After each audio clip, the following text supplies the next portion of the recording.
हरे कृष्णा कृष्णा कृष्णा हरे हरे, हरे राम राम राम हरे हरे। अंतर्राष्ट्रीय कृष्ण भावना भावी संघ इस्कॉन की ओर से प्रस्तावित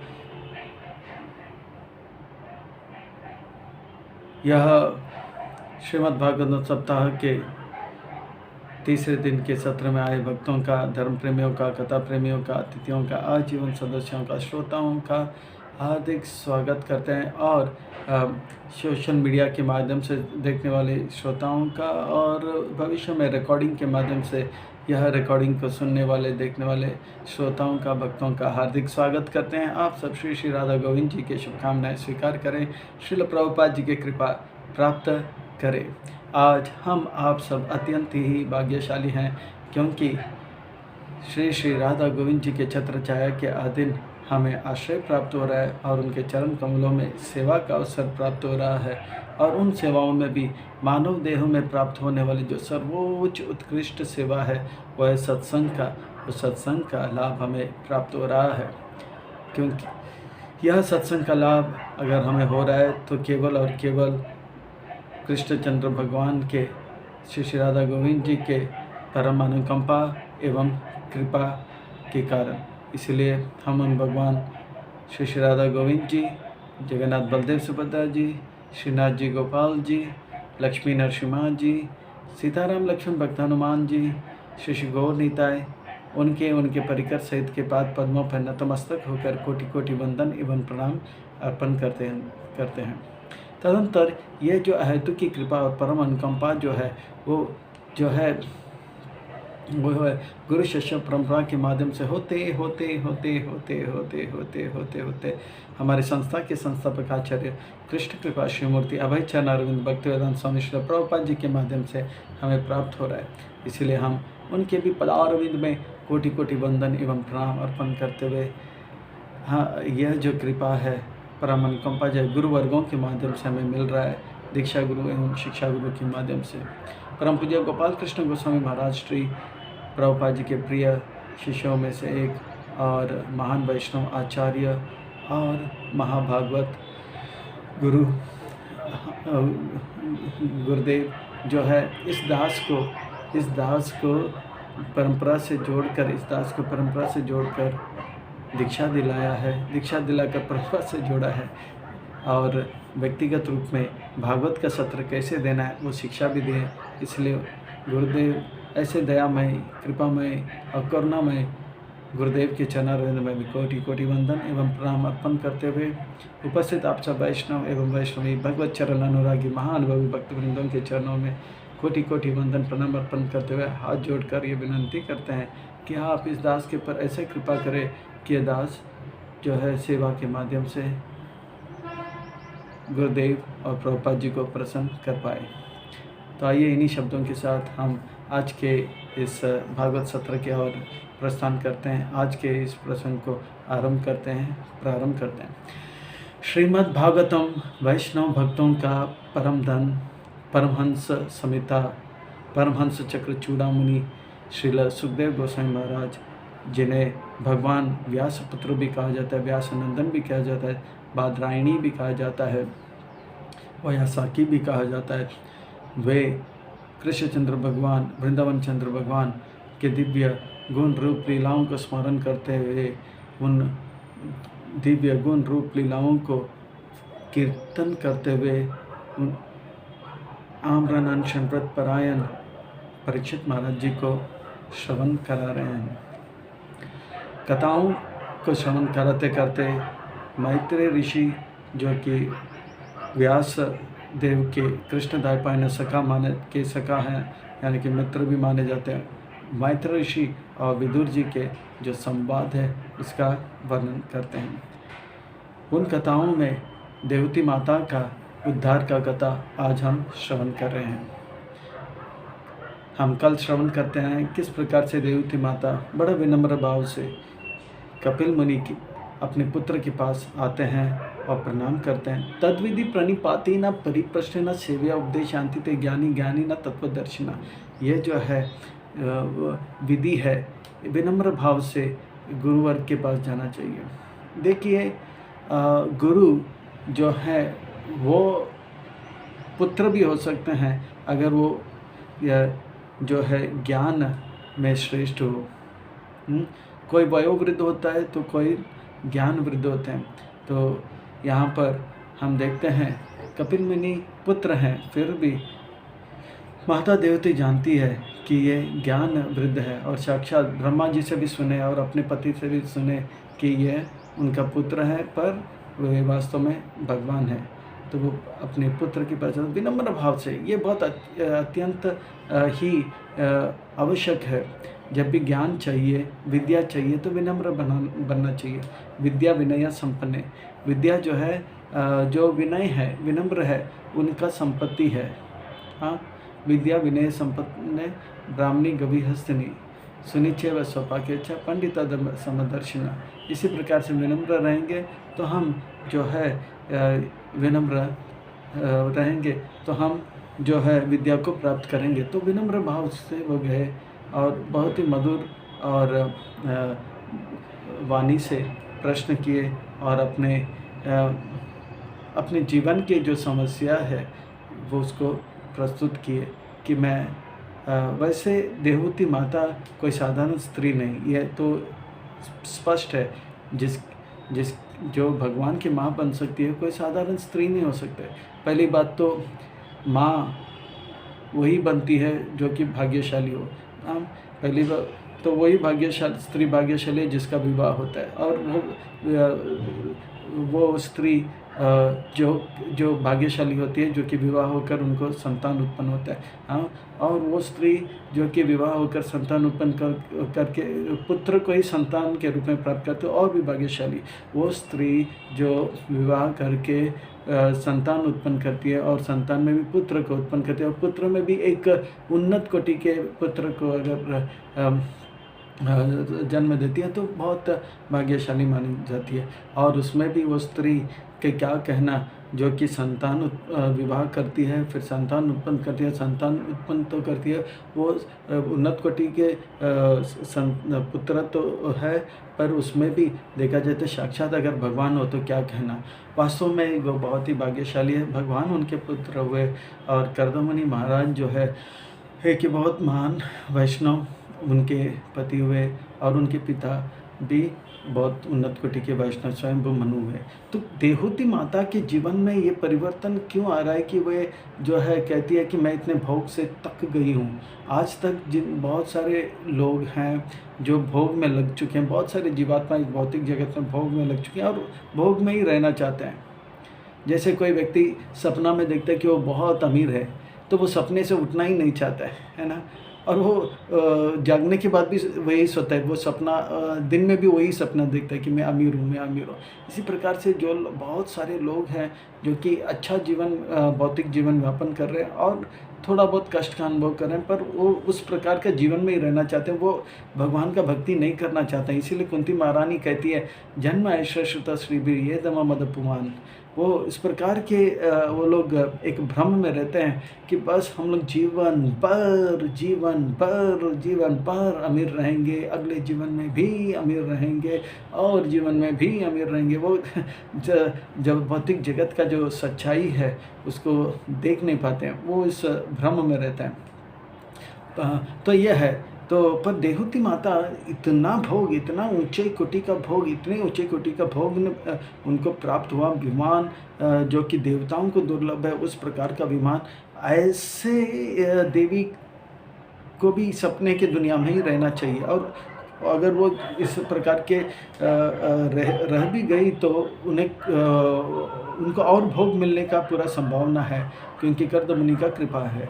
और पर ये हृदय का जो परिवर्तन है, ये हृदय का जो परिवर्तन है वो साधारण जीव के अंदर नहीं आ सकता है। तो देवहूति के माता के अंदर क्या गुण था कि उनके अंदर वो परिवर्तन आ गया? तो ये बात यह है कि उन्होंने वैष्णव का सेवा किया। उन्होंने अपने पिता श्री स्वयंभू मनु का सेवा किया विवाह से पहले, और उन्होंने महान वैष्णव कर्दमनि का सेवा किया विवाह के बाद। तो इसीलिए वैष्णव सेवा छाड़िया वैष्णव सेवा निस्तार पाए बिना केवा। वैष्णव के सेवा के बगैर हम हमारे जीवन में कोई वास्तव में देखो, ये भक्ति का जीवन जो है बहुत सरल है। भक्ति में केवल 2 चीज़ करना है, सेवा करना है और अपराधों से बचना है। ऐसे करते रहेंगे तो हमारा जीवन सार्थक हो जाएगा। सेवा यानी कि बचपन में हम लोग एक खेल खेलते थे, उसको कहते हैं सांप और सीढ़ी और सांप और सीढ़ी, स्नेक एंड लैडर। तो अगर हमारा नंबर लगता है सीढ़ी, वैष्णव सेवा कैसा है, वो सीढ़ी की तरह है, एकदम से हम ऊपर चले जाते हैं। और वैष्णव अपराध क्या है, वो सांप की तरह है, सांप के मुंह में आकर तो एकदम नीचे चला जाता है, चेतना एकदम नीचे चला जाता है या चेतना उन्नत होता है। तो वो है वैष्णव सेवा करते रहिए, वैष्णव अपराध से बचते रहिए। जीवन में हम लोग अपने आप आगे जाते रहेंगे, आगे जाते रहेंगे। तो देवती माता का यह सौभाग्य रहा। जैसे नारद मुनि अपने पिछले जन्म में वैष्णव का सेवा किया था। कहते हैं कि उनकी दासी माता जो थी, उनका निधन के बाद, उनका देहांतर के बाद, उनके अंतिम क्रिया करने के बाद उत्तर की तरफ गए, हिमालय की चोटी पर आते हैं, वो ध्यान लगाते हैं और एक दिन अचानक आकाश में वो भगवान का वो दिव्य स्वरूप का दर्शन करते हैं। तो भगवान का दर्शन करके वो वाह विभोर हो जाते हैं। भगवान फिर से अदृश्य हो जाते हैं और चटपटाने लग जाते हैं, जैसे मछली बिन पानी चटपटाने लग जाती है। तो भगवान आकाशवाणी होने लगता है उनके इस तड़प को देखकर, तरस खाते हैं। भगवान बोलते हैं, मेरा ये सौम्य दिव्य आध्यात्मिक स्वरूप जो है, वो जो है बद्ध जीवों को केवल शुद्ध भक्त को ही प्राप्त होता है, अशुद्ध भक्त को प्राप्त नहीं होता है। तो नारद मुनि प्रश्न करते हैं, अगर ये अशुद्ध भक्तों को ये दर्शन दुर्लभ है तो आपने मुझे दर्शन क्यों किया? एक समय के लिए पीतांबर वस्त्र, सुंदर मुकुट और आपके श्याम रंग का जो अंग है, इसका दर्शन क्यों दिया? तो भगवान कहते हैं कि ये इसलिए क्योंकि आपने भक्तों का सेवा किया। चतुर्मास के समय आपने खूब सेवा किया, उसके फलस्वरूप ये दर्शन हुआ। और इसी के साथ आपको मेरे ये सुंदर रूप को देखकर आप और थोड़े तड़पोगे। तो ये तड़प जो है बहुत ही ज़रूरी है, ताकि आपका छोटा मोटा जो अशुद्धता है, जो अनर्थ है, जो कलमश है, वो चला जाएगा और अगला जन्म ब्रह्मा जी के मानस पुत्र के रूप में आएगा। आप मुझे सदा देखते रहोगे। तो ये वैष्णव सेवा से देखो नारद मुनि को भी लाभ मिला और देवती माता के हृदय में भी वो परिवर्तन आ गया। नहीं तो बहुत सारे सेठानी अमीर लोग हैं अमेरिका में, अफ्रीका में, यूरोप में, इतने लोग हैं अमीर, उनके हृदय में परिवर्तन नहीं आ रहे है ना। देवती माता के हृदय में परिवर्तन आया क्योंकि वैष्णव सेवा। तो वैष्णव सेवा को इसीलिए भगवद गीता में भगवान कहते हैं, एषाम अंतगतम पापाम जनानाम पुण्यकर्माम ते दंडमोह निर्मुक्त भजन्ते माम दृढ़भृता। तो एषाम अंतगतम जनानाम पुण्य कर्म करते एक दिन जो है हमारे पाप कट जाते हैं और दृढ़व्रत में आते हैं। तो देवती माता के ये प्रश्न को देखकर मैत्र ऋषि कहते हैं, मैत्रिय वाचम इति स्वमातुर्निर्बाध्यम् इप्सितं निशम्या पुंसा अपवर्गवर्दं धिया अभिनन्दया आत्मवतं सतां गतिर्भवसा ईसत्स्मिता शोभता अनः। भगवान कहते हैं कि इति स्वमातुर, इसी प्रकार से देवती माता ने अपने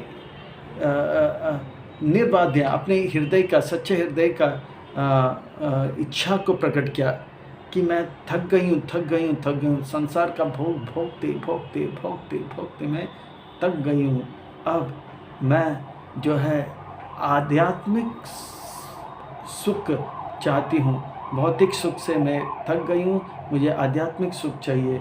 भौतिक इंद्रियों को तृप्त करते करते मेरा मन जो है बहुत ही उब गया है, पक गया है, मैं कंटाल गई हूँ, अभी मुझे आध्यात्मिक सुख चाहिए। जो आध्यात्मिक सुख मेरे पिताजी स्वयं मनु, मेरी माताजी शत्रुपा, मेरे पित पित पतिदेव मेरे पतिदेव जो कि कर्दमनी अनुभव कर रहे हैं, उस प्रकार का आध्यात्मिक सुख मुझे चाहिए, आध्यात्मिक इंद्र तृप्ति चाहिए। अब निर्वाद अयम इप्सितम, इस प्रकार से अपने हृदय के सच्चे हृदय से वो कह रहे थे, ऐसे नहीं कि कुछ ढोंग के साथ कह रहे कि। और क्या यहाँ पे मैत्रेय ऋषि कहते हैं कि स्वमातुर यानी कि भगवान उनको माँ के रूप में देख रहे थे। ये भगवान का आदान प्रदान है। भगवत गीता में भगवान कहते हैं यह यथा माम प्रपद्यन्ते ताम तथा भजामि हम। जैसे आप मेरे पास आओगे, हाँ, जिस भाव से आप मेरे पास आओगे उसी भाव से मैं आपके पास आऊँगा। अगर आप मुझे बेटे के रूप में देखना चाहते हो तो मैं आपको माँ के या पिताजी के रूप में देखूँगा।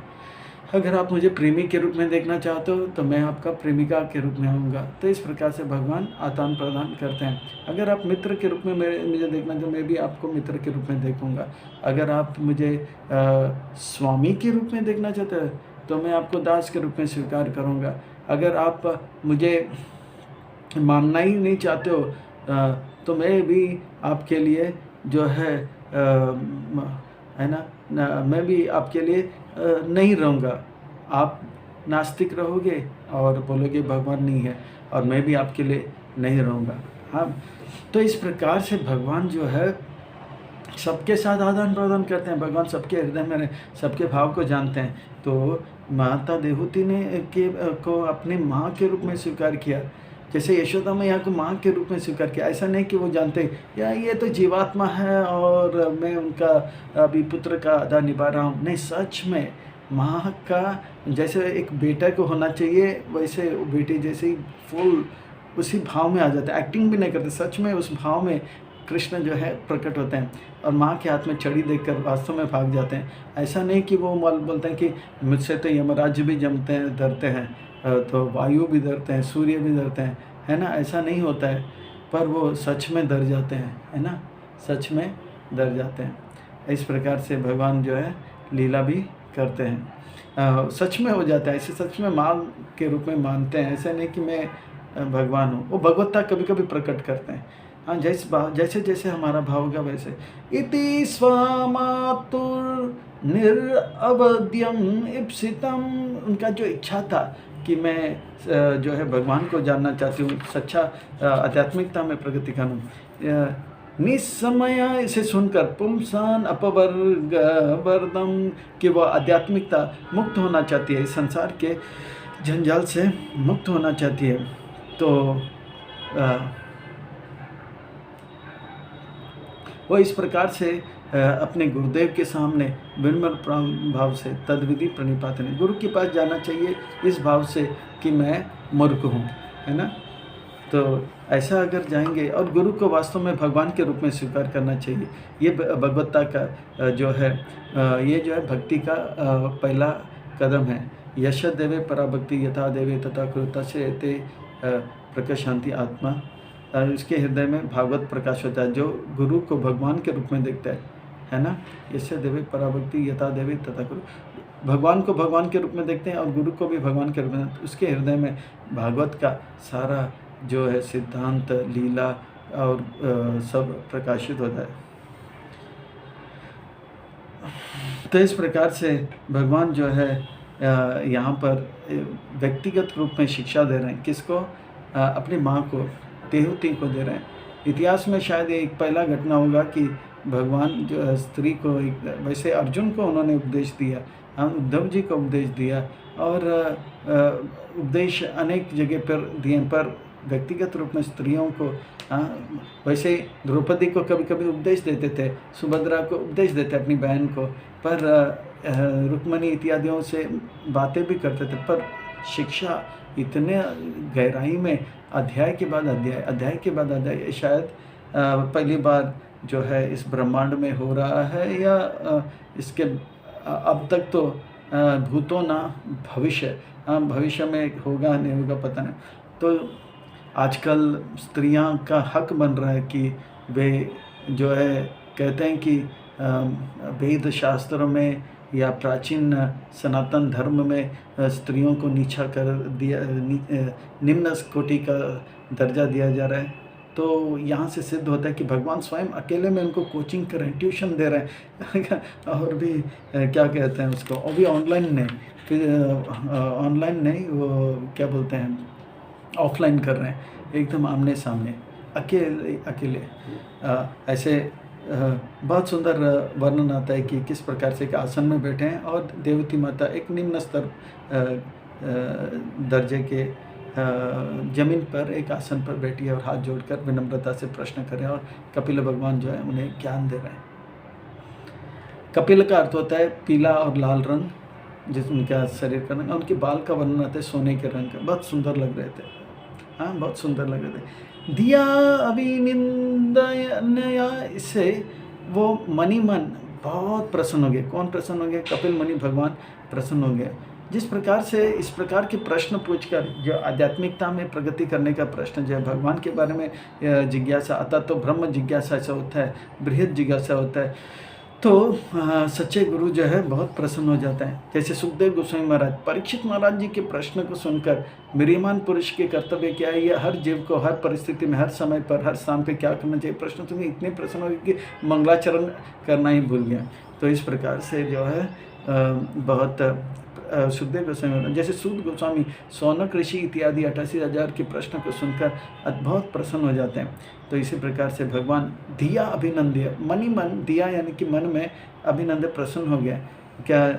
आत्मवादम, क्योंकि वो जो सताम गति भक्तों, जिस सताम यानी कि सत्य के मार्ग में यानी जो जाते हैं वो भक्त होते हैं, उनको सताम कहते हैं। सताम गतिर, भक्तों का जो मार्ग है, सनातन धर्म का जो मार्ग है, भक्ति मार्ग में अग्रसर होने के लिए जो प्रश्न किए वो बहुत है।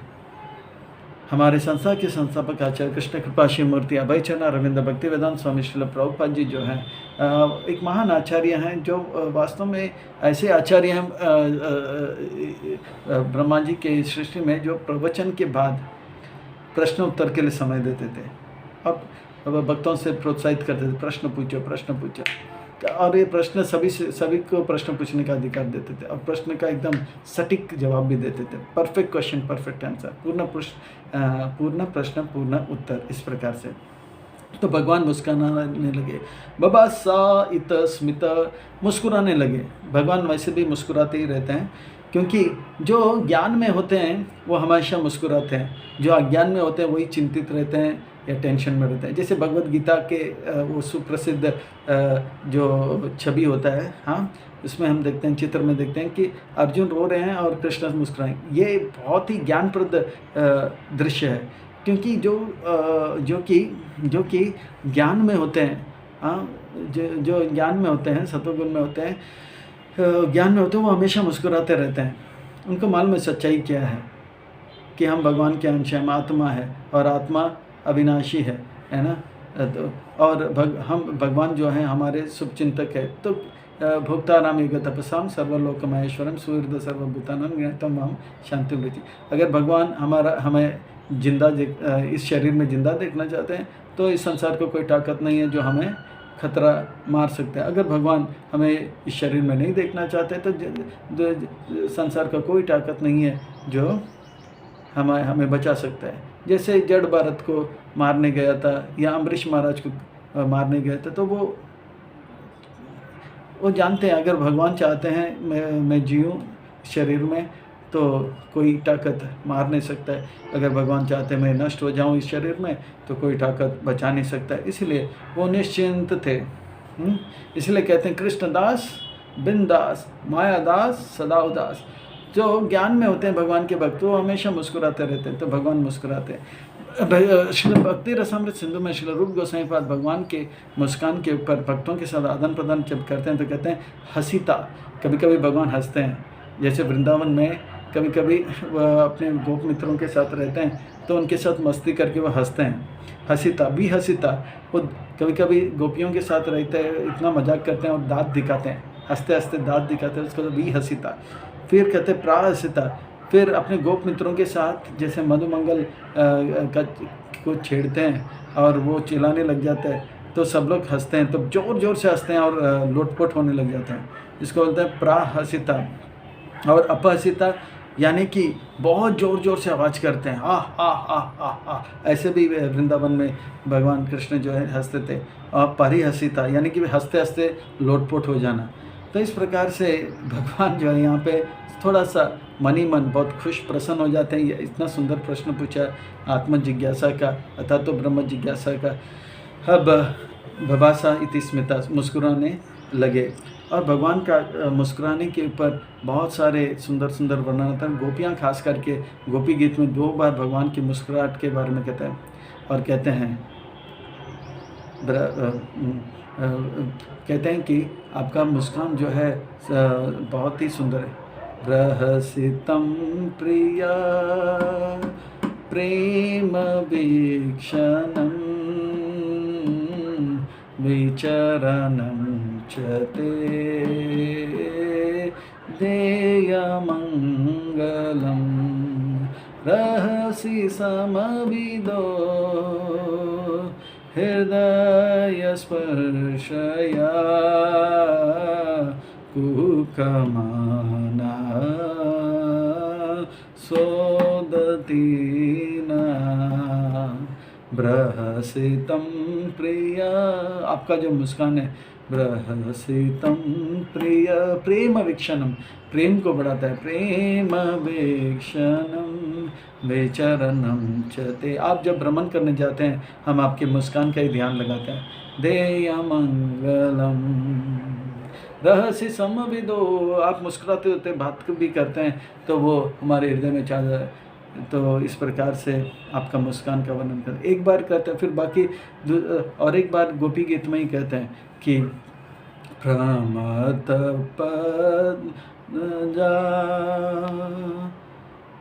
प्रणत पद्मजा प्रणत कामदा पद्मजार्चिता बृहसितं प्रिया प्रेम वीक्षणम। प्रणत, आपको प्रणाम करने से हमारी सारी इच्छाएं पूरा हो जाती। प्रणत कामदा, एक जगह बोलते प्रणत देहिना पाप कर्षणम, आपको प्रणाम करते ही हमारे सारे पाप दूर हो जाते हैं, है ना। फिर यहाँ पे कहते प्रणत कामदा तो पद्मजार्चिता बृहसितं प्रिय प्रेम वीक्षणम। आपका जो मुस्कान है वो हमारा प्रेम को, आपके प्रति प्रेम में को विकसित कर देता है, वर्धन करता है, बढ़ाता है। तो भगवान का मुस्कान जो है वास्तव में हमेशा मुस्कुराते रहते हैं, चाहे हर परिस्थिति में मुस्कुराते रहते हैं। भगवान मुस्कुराते हैं। कभी कभी एक आध बार नरसिंह भगवान के रूप में आते हैं तो वो थोड़ा अपना मुस्कान को छुपा देते हैं। तो यह है भगवान कृष्ण सूर्य समान, क्योंकि कृष्ण जो है आनंद का मूर्ति है। हम भगवान क्या है तो आनंद का मूर्ति है, दया का मूर्ति, यही है भगवान, है ना। तो भगवान मुस्कुराते हैं। फिर भगवान कहने लगते हैं, अभी शिक्षा आरंभ होता है। हाँ, 2 श्लोकों में देवती माता को बहुत प्रशंसा करती है, भक्ति का प्रशंसा, फिर वास्तविक शिक्षा आरंभ करते हैं। श्री भगवान वाच योग आध्यात्मिका पुंस मतो निश्रेयसे में आद्यंता उपरति यत्र दुख अस्य च सुखस्य। बहुत सुंदर बात कहते हैं, बहुत सुंदर बात। भगवान कहते हैं ये भक्ति योग जो है, भक्ति योग, ये भक्ति योग जो है आध्यात्मिकता यानी कि भगवान के साथ जीव को जोड़ता है। योग का अर्थ होता है जोड़ना आत्मा को परमात्मा के साथ। भक्ति योग कहते हैं कि ये भक्ति योग जो है सर्वश्रेष्ठ सुख जीव को प्रदान कराता है ना। सबसे श्रेष्ठ प्रकार का जो है लाभ जीव को देता है, सबसे बढ़िया सुख यानी कि आनंद अम्बुधि वर्धनम, उस प्रकार का सुख जो बढ़ता जाए। भक्ति रसामृत सिंधु में डुबकी लगाते उसको आनंद का अनुभव होता जाता रहता है, बढ़ता जाता है, बढ़ने वाला सुख देता है। सबसे ज़्यादा जो हित जीव को तब होता है वो जब भक्ति योग के विधियों में जुड़ जाता है। भुक्ति मुक्ति सिद्धि सकल अशांत, कृष्ण भक्त निष्कांत अतएव शांत।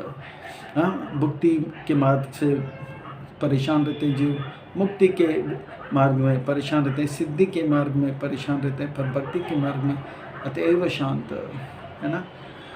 भक्ति योग जो है सबसे ज़्यादा सुख देता है। और ये भक्ति कैसे होता है? 9 विधा भक्ति का, श्रवणम कीर्तनम विष्णु स्मरणम। इसीलिए कहते हैं एक कृष्ण गोविंद दास कविराज जो है बड़ा सुंदर भजन में लिखते हैं, श्रवणम कीर्तनम विष्णु स्मरणम हम पाद सेवनम। ये 9 विधा भक्ति का सुंदर वर्णन करते हैं। भक्ति से ही जीव का परम हित हो सकता है, हाँ, परम कल्याण हो सकता है, परम मंगल हो सकता है और परम लाभ प्राप्त करता है। मतो निश्रय अस समय, कहते हैं कि ये मेरा मत है, हाँ, जीव का परम हित भक्ति योग से ही होगा। निश्रेय, श्रेय का अर्थ होता है वो लाभ जो लंबे समय तक रहेगा, हमेशा के लिए रहेगा। और प्रयास करके भी होता है, यानी कि तुरंत लाभ मिलता है। जैसे एक छोटा दृष्टांत देते हैं, छोटा बच्चा खूब खेलता है, उनको खेलने में बहुत आनंद आता है, हाँ, पर माँ बोलती है अरे बेटा जल्दी आओ, अरे बेटी जल्दी आओ, पढ़ाई करना है, कल एग्ज़ाम है। वो बोलते हैं माँ मुझे बहुत अच्छा लग रहा है खेलने में, मैं खेलती रहूँगी, मैं खेलता रहूँगा। पर माँ बोलती है खेलना छोड़ दो, जल्दी आओ। हाँ, बोलते खेलने में बहुत मज़ा आ रहा है। नहीं, आप अगर पढ़ाई करोगे जीवन में अच्छा मार्क मिलेगा, अच्छा पैसा मिलेगा और अच्छा जीवन मिलेगा और तभी बहुत मज़ा आएगा। तो वास्तव में वो बच्चा फिर पढ़ाई लिखने में जाता है तो उनको लगता है कि ये खेलने में इतना मज़ा आ रहा था, वो प्रेयस है, तुरंत मज़ा आ रहा था। पर ऐसे ही खेलते रहेंगे, पढ़ाई नहीं करेंगे तो बाद में अच्छा मार्क नहीं मिलेगा, अच्छा नौकरी नहीं मिलेगा, फिर बाद में उनको बहुत दुख मिलेगा, है ना। पैसे बिना कैसे जिएगा, वो दिक्कत होगा। और अच्छा पढ़ाई करेगा, अच्छा नौकरी मिलेगा तो एक प्रकार से फिर उसको याद आता है कि मेरी माँ जो कहती थी पढ़ाई करो, अभी मुझे पता लग रहा है कि कितना इसमें लाभ है। तो श्रेयस का अर्थ होता है अब हम वो कार्य कर रहे हैं पर उसका फल जो है मिलेगा थोड़े समय की, ज़्यादा समय पर वो शाश्वत सुख देगा, तो उसको बोलते हैं श्रेयस। ये श्रेयस निश्चिताम प्रीतन में, जैसे अर्जुन कहते हैं कार्पण्य दो सुपथा स्वभाव प्रचामी तम धर्म समूल चेता, ये श्रेयस निश्चिताम प्रीतम शिष्यस्ते। आप मुझको वो चीज़ बताओ जो मेरे लिए श्रेय करोगा। प्रेयस में, प्रेयस यानी कि तुरंत सुख। जैसे हम आइसक्रीम खाएं तो चटपटा लगा, अच्छा लगा, फिर बाद में दुख हो जाता है, हाँ, नाक से पानी वगैरह आने लग जाता है। पर प्रेयस यानी कि योगा करो, फिर लंबे समय के लिए तपस्या रहता है, हाँ, फिर भक्ति योग करो तो देखो हमेशा के लिए सुख रहेंगे। उसको बोलता है श्रेयस। हरे कृष्णा कृष्णा कृष्णा हरे हरे, हरे राम हरे। निश्रेयस, ये आपका असली हित करेगा, जीव का असली हित, असली मंगल, असली कल्याण, असली लाभ वह भक्ति योग से मिलेगा। भक्ति योग ऐकांतिका उपहरित यत्र, जिससे ऐकांतिका वास्तव में जीव सुख प्राप्ति और दुख निवृत्ति के पीछे रहता है, पर जीव को पता नहीं दुख प्राप्ति और सुख निवृत्ति के पीछे जो है एक और मन का स्थिति है, उसे कहते हैं आनंद। दुखस्य सुखस्य च, मन का तीन स्तर है। प्राय लोग संसार में 2 ही स्तर हैं, सुख और दुख। अच्छा, दुख क्या है? जो हमारे लिए अनुकूल है, मानो मुझे बच्चे को आइसक्रीम चाहिए, आइसक्रीम मिल गया तो वो सुखी हो जाता है ना। जो इंद्रियों के लिए और बहुत के लिए अनुकूल चीज़ है, वो अगर इंद्रिय को मिल जाता है तो वो खुश हो जाता है। आंखों को सुंदर रूप चाहिए तो खुश हो जाता है। पर ये जो सुख है जो इंद्रिय वस्तु से मिलता है, उसके लिए बोलते हैं यही संस्पर्श होगा दुख कहीं होने गति। यानी कि आंख, जैसे जीवा चाहते हैं गुलाब जामुन खाने के लिए, वो गुलाब जामुन खाते रहते हैं, पर वो सुख मिलेगा, पर उस सुख का मिलने के बाद उसका अंत भी होगा। फिर बाद में जब डायबिटीज आएगा तो दुख। यही संस्पर्श होगा दुख कहीं होने गति। आदि अंतवंत कौन्तेय नाते रमतो। इसलिए बुद्धिमान लोग इस प्रकार के भौतिक सुख में रमनते नहीं। जो खाने में ज़्यादा रुचि लेता है, फिर सुंदर रूप को देखने के चक्कर में उनके आँख खराब हो जाते हैं, उनके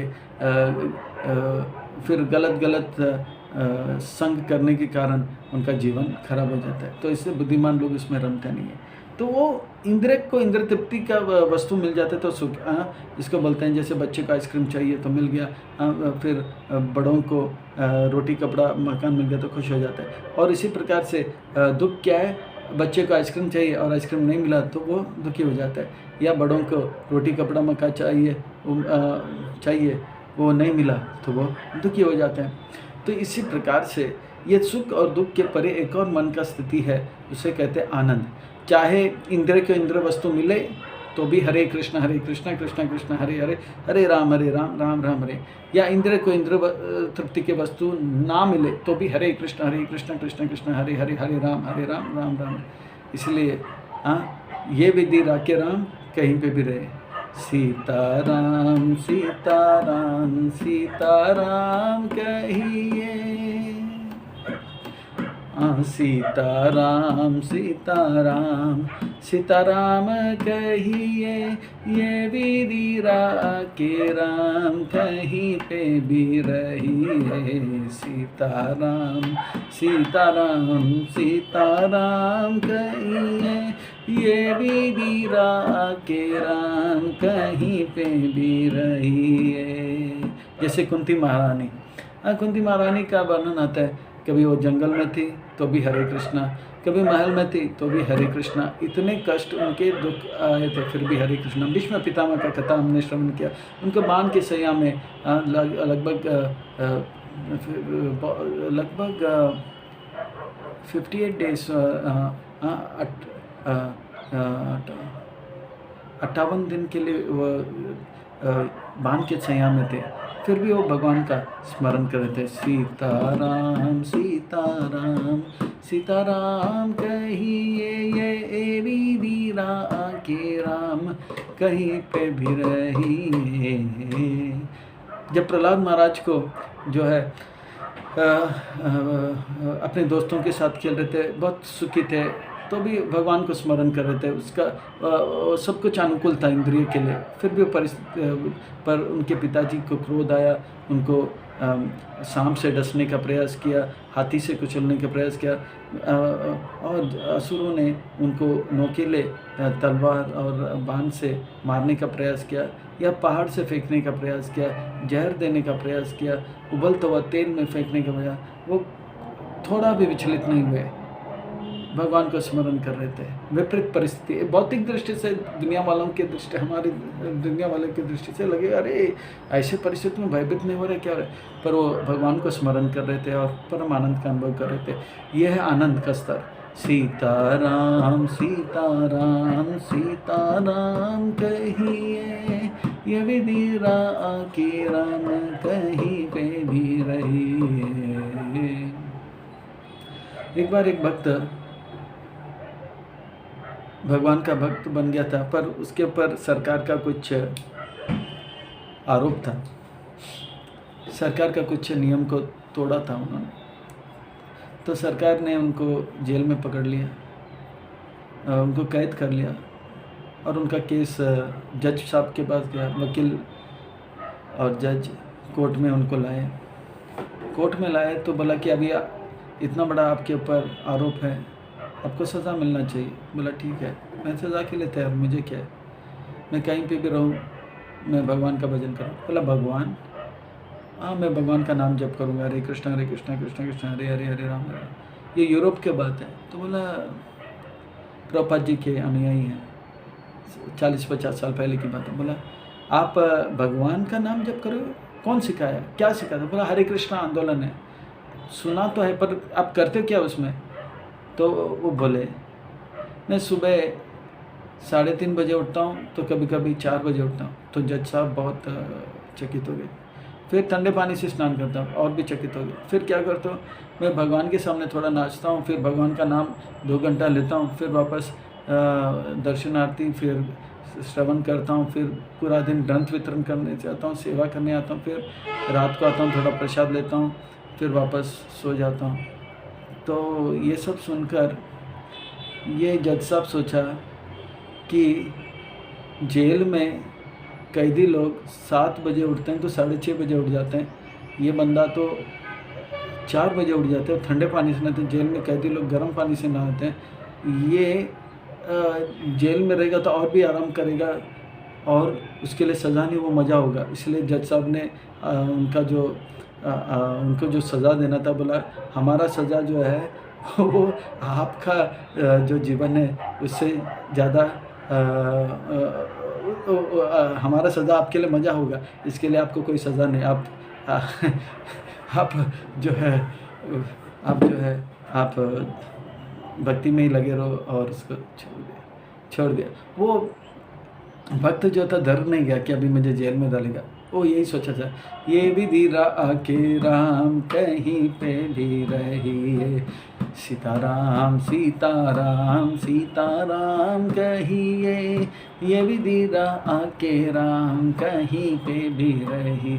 परिस्थिति में नहीं, मन का स्थिति, भक्तों का मन स्थिति ऐसा रहता है कि वो हमेशा आनंद का अनुभव करता है। हर परिस्थिति में उनका सुख जो है बढ़ता जाता है और उसमें कोई रुकावट नहीं था। उसको कहते हैं आनंद।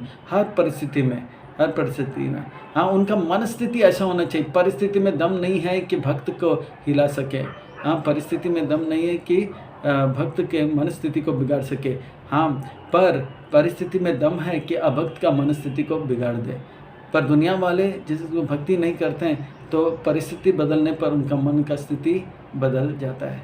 तो इसीलिए मन का स्थिति को भक्ति में रख के ठोस बना देना चाहिए, ताकि हर परिस्थिति में सीताराम सीताराम सीताराम कहिए, ये विधि के राम कहीं पे भी रहिए। ऐतांतिक अप्रतः यत्र, जिस प्रकार से भक्ति करने से परम सुख का लाभ होगा, जिस परम सुख का प्राप्त करने के बाद हमें सुख और दुख, दुनिया के सुख और दुख से डिटैचमेंट हो जाएगा। सुख और दुख से कुछ लेना देना नहीं होगा। इंद्र तृप्ति की वस्तु मिले तो भी हरे कृष्णा, इंद्र तृप्ति की वस्तु ना मिले तो भी हरे कृष्णा, है ना। जैसे भरत महाराज के पास इंद्र तृप्ति का सारा था, फिर वो छोड़ दिया, जंगल में भ्रमण करने लगे दंड का मंडल लेकर, तो भी हरे कृष्ण। परीक्षित महाराज जी महल के पूरे भारत के एक छत्रपति सम्राट हुए, पर तुरंत दंड का मंडल लेकर गंगा के तट पर गए और गंगा के तट पर और ज़्यादा वो आनंदित थे, ना कि इंद्र तृप्ति के भोग में जितना सुख था। कर्दमणि का वर्णन आता है कि विमान और ये सुख भोग को जैसे त्याग दिया तो और ज़्यादा आनंदित है। प्रीतो बड़े प्रसन्न होकर निकल पड़े। तो यह है मन का स्थिति। इसका मतलब परिस्थिति में कोई दम नहीं है अगर मन का स्थिति भक्ति में रहेगा। परिस्थिति में दम नहीं है कि भक्त का मन स्थिति को बिगाड़े, है ना। यह है भक्ति। तो यही भक्ति को हमें करना है। हरे कृष्णा कृष्णा कृष्णा हरे हरे, हरे राम राम राम हरे हरे। तो मैं वो योग के बारे में बताऊंगा जिस योग को मैंने पहले योग आध्यात्मिक का पुंसा, वो योग के मैं बताऊंगा जो इस योग को मैंने पूर्व समय में ऋषियों को सुनाया था। ये अनग, देवती माता को अनग अग करता है पाप। और जैसे अगासुर, अकासुर, बकासुर और पूतना, ये सब भाई बहन थे, बका बकी और अगासुर। पर ये अगासुर यानी कि पाप का असुर था, अनगा यानी कि पाप रहित हो। तो देवती माता को संबोधित करते। मैं वो योग आपको सुनाऊंगा, आपको मैं सिखाऊंगा, आपको मैं बताऊंगा, स्पेशल कोचिंग दूंगा। लेडीज़ लिबरेशन वालों के लिए खास भगवान ने ध्यान में रखा कि भविष्य में कोई आरोप लगाएगा तो भक्त लोग बता सकते हैं कि लेडीज़ को भी प्रेफरेंस देते हैं।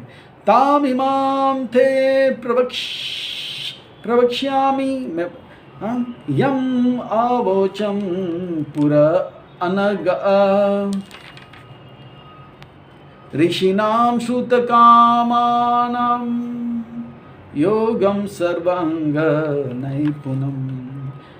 मैं यही प्रवचन पहले भी दिया था, वही प्रवचन मैं अभी आपको सुनाऊंगा। ए अनग, आप पाप रहित हो, आप अपराध रहित हो। देवती माता का जीवन एकदम साफ है। यद्यपि वो भक्त नहीं बनी थी, भक्ति नहीं कर रही थी, पर वो जघन्य अपराध नहीं किया। वो अपने पिताजी के घर में धर्म के अनुकूल जो भी है, सुबह जल्दी उठना, ये सब करती थी। हाँ, यद्यपि वो भगवान का भक्ति डायरेक्ट नहीं कर पाई, पर वो कोई पाप नहीं किए, इसलिए अनग। और वो कोई जघन्य अपराध भी नहीं किए, वैष्णव अपराध हो या सेवा अपराध हो या अलग अलग प्रकार का जो धाम अपराध हो, हाँ, वो सब नहीं किए, उन्होंने नहीं किया था, इसलिए वो अनग। उनका जीवन एक प्रकार से बहुत ही स्वच्छ जीवन है। अनग, अनग, कोई अपराध भी नहीं, सबके साथ सुंदर मीठा व्यवहार किया, अपने पति के साथ, अपनी बेटियों के साथ, अपने उनका पुत्र तो भगवान स्वयं है, ऐसे है ना। नहीं तो ऐसे तो भगवान कैसे कोई साधारण स्त्री के पुत्र बन सकते हैं, जो पाप में। तो अनग, भगवान ने उनकी प्रार्थनाओं को सुना, पूरा अनग। भगवान उनकी प्रार्थना सुनकर उनको शिक्षा देने आरंभ कर रहे हैं। तो भगवान ऐसे पाप रहित जीव के से प्रसन्न होकर उनके प्रार्थनाओं को स्वीकार करते हैं और उनके साथ आदान प्रदान करते हैं। ऐसे नहीं कि लोग जो कुछ लोग जो पाप करते हैं और भगवान से प्रार्थना करते हैं। एक बार एक व्यक्ति आया था मेरे पास, एक बार एक व्यक्ति आया था, लड़का बोला था मैं बहुत ही दुखी हूँ। तो मैं बोला बहुत ही दुखी हूँ। तो मैं देखा उसका शर्ट पैंट को देखा कि उसका शर्ट जो है उस जैकेट पहना था, लेदर का जैकेट पहना था, लेदर का बेल्ट पहना था और लेदर का शूज़ पहना था और लेदर का टोपी पहना था, ग्लव्स पहना था। बोला मैं दुखी हूँ। स्टाइल तो मार रहा था पर दुखी था। तो बोला आप इतना लेदर का ये सब पहनते हो, ये जीव को कष्ट देते हो। हाँ, जैसे करनी वैसे भरनी। लेदर जो है चमड़ा है, चमड़ा जो है किसी प्राणी का शरीर से निकाला, जो प्राणी के शरीर से निकाला, उसको दुख मिला। तो जब उस प्राणी का जो दुख है वो आपके जीवन में आएगा बोलते। और इतना ही नहीं, पेट के अंदर वो ऑमलेट भी खाया था और बीफ भी खाया था। तो ऐसे लोग जो है भगवान के सामने प्रार्थना करते हैं, दूसरों को दुख देकर वो लोग पाप करते हैं और भगवान से प्रार्थना करते हैं। उनका प्रार्थना को भगवान सुनते हैं, पर आदान प्रदान भी करेंगे, पर जिस प्रकार से देवती के साथ किए वैसे नहीं करेंगे, है ना। वो पापी लोग होते हैं, पाप के साथ रहते हैं। फिर उनका प्रार्थना है तो उनके यथानुरूप उनको विधि भी बताएंगे। पर फिर बोला कि मेरे जीवन में बहुत दुख है।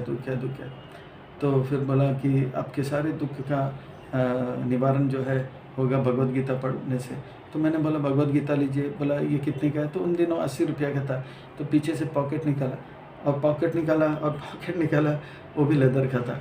और मतलब पिछवाड़े में आप पॉकेट क्यों रखते हो तो, और वहाँ से पैसे निकालते हो, तो फिर लक्ष्मी का कृपा कैसे आपके पास होगा? और दुखी था, बोला कि पैसा ज़्यादा नहीं मिल रहा है उसको। मिला पहले तो आप लक्ष्मी को कमर के नीचे वाले हिस्से में रखते हो, वो भी पिछवाड़े में रखते हो, जहाँ से अपच होने के कारण गंदे वायु निकलते हैं। लक्ष्मी माता का अनादर होता है, इसीलिए वो भी लेदर में रखते हो, लेदर के पैकेट में। ये तो और दुख मिलेगा। पहले तो आप जितने भी लेदर के चीज़ें हैं उसे दूर करो और जीवन को सरल बनाओ और लक्ष्मी को हृदय के निकट रखो, पॉकेट में रखो या अन्य स्थान पर रखो, पिछवाड़े में मत रखो। लक्ष्मी को आप टॉयलेट में मत लेकर जाओ। तो ये सब बताया और वो धीरे धीरे भक्त बनने का आरंभ कर दिया। पर देवती माता के जीवन में इस प्रकार का कोई पाप नहीं, इसलिए अनग।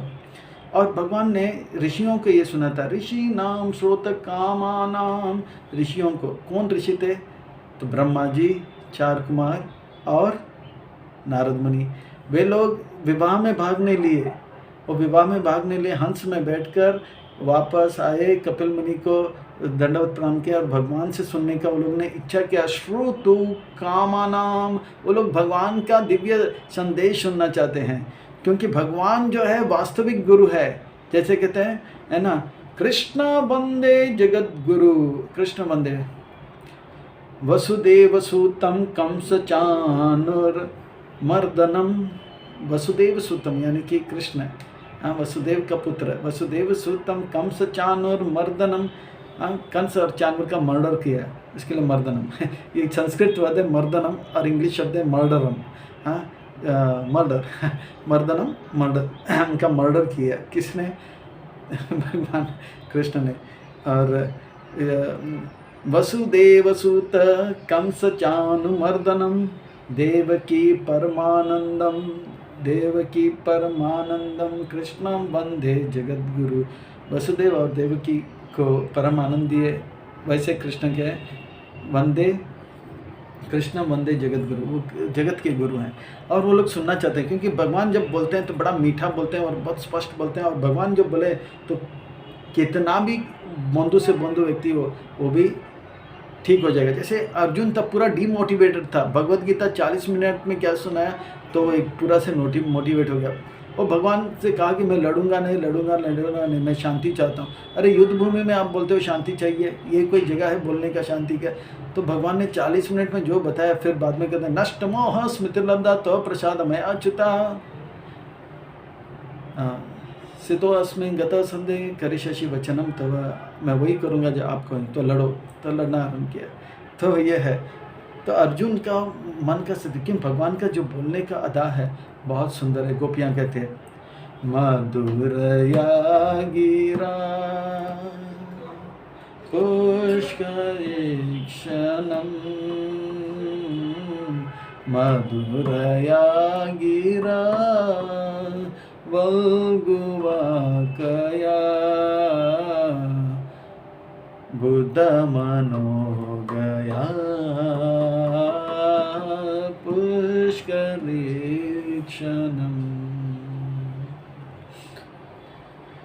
तो इस प्रकार से वे कहते हैं कि विधि करीमा वीर मोहिता दर्शिता अव्ययायाम तव कथामृतम तप्त जीवन। आपकी जो कथाएं, आपने जो कहा है, आपने जो बोला है वो अमृत है, ऐसे कहते हैं। और मधुर है गिरा, आपका जो बोली है बहुत मधुर है। और कैसे वल्गु वाक्य, बड़े अच्छे अच्छे बातें बोलते हैं, बहुत अदा है। भगवान को कब बोलना है, कैसे बोलना है और कितना बोलना है, ये जितना भगवान जानते हैं उतना और कोई नहीं जानते, कृष्ण जानते हैं।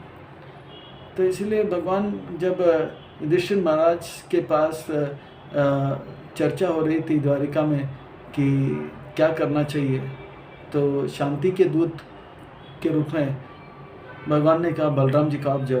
तो बलराम जी ने बोला मैं नहीं जा सकता हूँ, कृष्ण आप ही जा सकते। अगर मैं जाऊँगा और किसी ने उल्टा बोल दिया तो पूरा हस्तिनापुर को मैं यमुना में लेकर आ जाऊँगा, पर आप जा सकते हैं। आपको पता है क्या बोलना है, कब बोलना है, कैसे बोलना है और कितना बोलना है, और सबके मन को आप जी सकते हो। ये बलराम जी का कहना है। तो सब लोग भगवान से सुनना चाहते हैं। जैसे खास करके ब्रह्मा जी, 4 कुमार, वो लोग क्या घूम फिर के कपिल मुनि से सुने। और यहाँ पे 9 कन्या का विवाह हो रहा था, तो ये बताते हैं कि मैं पूर्व में उनको सुनाया था। तो क्या सुनाया था, अभी वास्तविक शिक्षा आरंभ होता है।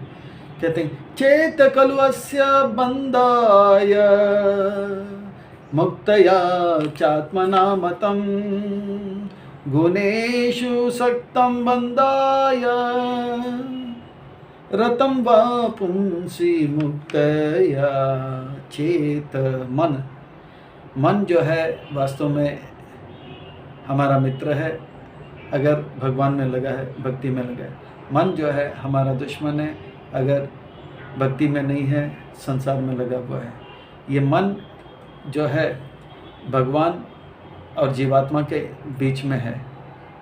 तो ये मन हमें भगवान से मिला सकता है, ये मन हमें आत्मा को भगवान से दूर कर सकता है। पर ये ऐसा क्यों होता है? ये ऐसा इसलिए होता है, आत्मा जो है जब इच्छा करता है भगवान का सेवा करने के लिए, तब जो है मन जो है धीरे धीरे भगवान में लगते हैं। पर आत्मा को एक छूट है, या तो भगवान का साथ रहे या भगवान से अलग रहे। जैसे वो भगवान से अलग करने लगते हैं तो मन जो है अलग अलग हमारा दुश्मन बन जाता है। हाँ, भगवान जो है मन को हमारा दुश्मन बना। और जैसे हम आत्मा कहते हैं कि मैं भगवान का होना चाहता हूँ, तो भगवान जो है मन को अनुकूल बना लेते हैं।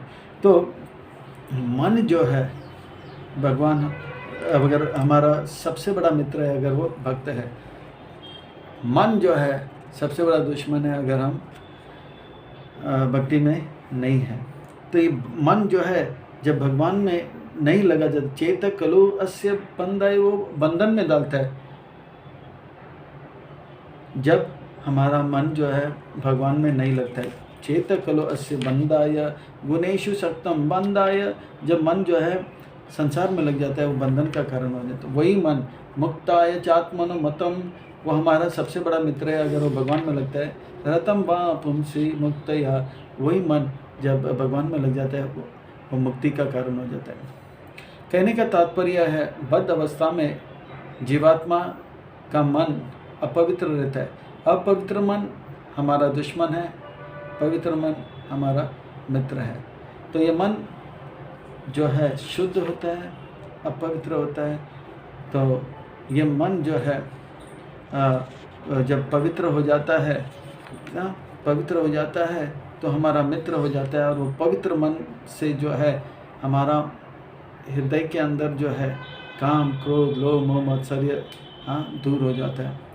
तो कहते हैं कि मन जो है हमारा बंधन का कारण है, मन जो है। और वही मन जब शुद्ध हो जाता है तो कैसे होता है, अहम मम अभिमान उत्थाय कामलोभ आदि बीर्मथे वित्तम यदा मन शुद्धम अदुक्कम सुखम समम। वही मन जब पवित्र हो जाता है, वो कैसे पवित्र होगा थोड़ी देर के बाद बताएंगे, सस्पेंस रखेंगे मन में। बोलते हैं अहम मम अभिमान, वो मन शुद्ध हो जाएगा तो कैसे होता है, मैं ये शरीर हूँ, ये वो जो शरीर हूँ और शरीर से संबंधित जो कुछ भी है, मेरी माँ, मेरे पिताजी, मेरे भाई, मेरी बहन, मेरे मित्र, मेरे पत्नी, मेरे पति, मेरे बच्चे, मेरा बेटी, बेटा, ये सब जो है शरीर से संबंधित जो है, ये जो है उससे परे हो जाता है। मन जब शुद्ध हो जाता है तो हमको पता लगता है वास्तव में भगवान मेरे पिता हैं और भगवान का मैं अंश हूँ। बाकी जो कुछ भी है वो कुछ समय के लिए भगवान ने दिया है, ये देखने के लिए कि मैं उनके साथ ठीक व्यवहार कर रहा हूँ कि नहीं। भले वो कैसे भी व्यवहार करे वो अलग बात है। क्या मैं ये 4 बातों को अपने जीवन में उतारा हूँ? तो क्या है वो 4 बात? तो कहते हैं चैतन्य महाप्रभु साक्षात भगवान हैं। उन्होंने इतने सारे शिक्षाएं दिए हैं, बहुत सारे ग्रंथ लिखे, पर सारे ग्रंथों को पानी में फेंकें और केवल 8 शिक्षा दिए हैं। इसे 6 अष्टकम कहते हैं। और ये 8 शिक्षा में भी श्रील भक्ति सिद्धांत सरस्वती ठाकुर कहते हैं सारे शिक्षाओं का सार जो है 3रा नंबर अष्टक जो है, 3रा नंबर जो सूत्र है वो है, श्लोक है। और वो क्या है, त्रिनादपि सुनीचेना तरोरपि सहिष्णुना अमानी न मान देना कीर्तन्य सदा हरि। हर परिस्थिति में चाहे कोई भी हमारे साथ हो, हमको पता लगना चाहिए ये भगवान का है, भगवान के सेवा में लगाना है, बस इतना ही। कोई चीज़ आए तो ये भगवान का वस्तु है, भगवान के सेवा के लिए है। By God, for God and of God. भगवान का है, भगवान के लिए है और भगवान से आया हुआ है, भगवान के द्वारा बनाया गया है, भगवान के लिए बना गया है। भगवान का है, भगवान के द्वारा बनाया गया है और भगवान के लिए है। ऐसा करके भगवान के देगा। कोई भी चीज़ आए वो भगवान की सेवा में लगना चाहिए। कोई भी व्यक्ति आए वो भगवान का अंश है और उन्हें भगवान के सेवा में लगाना है, बस यही। और वो कैसे भी व्यवहार करे, चाहे वो हमारे माँ के रूप में आ सकते हैं, पिताजी के रूप में, भाई के रूप में, बहन के रूप में, गुरु भाई के रूप में आते हैं, गुरु बहन के रूप में आते हैं, ब्रह्मचारी के साथ जैसे आ सकते हैं या सन्यासी के रूप में आते हैं। जो भी आए उनके साथ कैसे व्यवहार करना। तिनादपि सुनीचेना तरोरपि सहिष्णुना मानी न मान देना कीर्तन। उनके अंदर सारे अच्छे गुणों को देखना, आत्मनिंदा, पर प्रसन्नता, उनके अंदर अच्छे गुणों को देखना है और उनकी बुराई को देखना, नज़रअंदाज करना चाहिए। बस यही है परीक्षा हमारा। अहम मम अभिमान उत्थाय, जब हमारा पवित्र मन हो जाता है तो वास्तव में हम विनम्रता हमारे अंदर आते है। कोई हमारे साथ बुरा व्यवहार भी करे, परिस्थिति अनुकूल भी ना हो तो भी हम सहन कर लेते हैं, जैसे वृक्ष सहन कर लेता है। तृण से ज़्यादा विनम्र का अर्थ होता है, तृण जो है घास के ऊपर हम पाँव रखते तो क्या घास चिल्लाता है, जैसे ट्रेन में कभी हम लोग जाते हैं विराट और इतना कर दिया था कि गलती से पाँव किसी और फिर बाद में बहुत हो जाता है तो मारा मारी होता है, फिर बाकी लोग मज़ा भी लेते हैं, है ना। पर घास के ऊपर वो चिल्लाते नहीं, या सांप के ऊपर रखो, वो चिल्लाएगा भी, बाद में बदला भी लेगा, काटेगा भी। पर घास पर कहते हैं कि तृण से भी ज़्यादा विनम्र है, क्योंकि तृण कभी कभी सूख जाता है, ज़मीन से अलग हो जाता है, हवा आने से उड़ जाता है, और हवा आने से उड़ जाता है, और कभी कभी आँख में चला जाता है, आँख को ठोस पहुँचाता है। तृण भी चोट दे सकता है, हानि पहुंचा सकता है, दर्द दे सकता है। बोलते हैं इसीलिए तृण से ज़्यादा विनम्र वैष्णव को होना चाहिए, भक्तों को होना चाहिए। किसी को सपने में भी जीते जी तो बोलो कष्ट नहीं देना है, ऐसा है, ऐसा है ना, तृण से।